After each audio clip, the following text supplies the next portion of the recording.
गणपती बाप्पांची मूर्ती घेऊन आज आम्ही घरी आलो आणि गणपती बाप्पा येणार म्हटल्यावरती डेकोरेशनच्या, स्वागताच्या बऱ्याचशा गोष्टी आज आम्हाला घ्यायच्या होत्या. सगळ्यात पहिल्यांदा म्हटलं चला माझ्यासाठीच खरेदी करूया. एक गोष्ट मला इथे घ्यायची होती. 3-4 गोष्टी घेतल्याशिवाय बाहेर काही मी निघले नाही.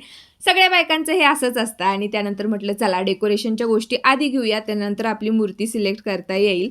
तर दाराला लावण्यासाठी एक तोरण मला घ्यायचं होतं. मी मनात ठरवलं होतं की मला अशा पद्धतीचंच घ्यायचं आहे, पण तसं काही तिथे नव्हतं.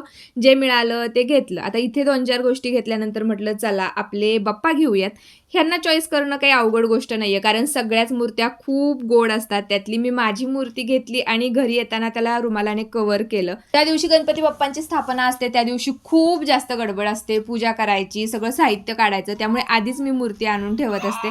आणि आबीचं एवढं रडणं चालू होतं, असं वाटतंय त्याला कुणी मारलंय की काय, पण झोपायला नको म्हणून तो एवढं रडत होता. आणि आमच्याकडे गौराई पण असतात, त्यामुळे काय काय साहित्य आणायचं याची लिस्ट मी आधी काढून ठेवली आणि म्हटलं चला आता डेकोरेशनची तयारी करावी.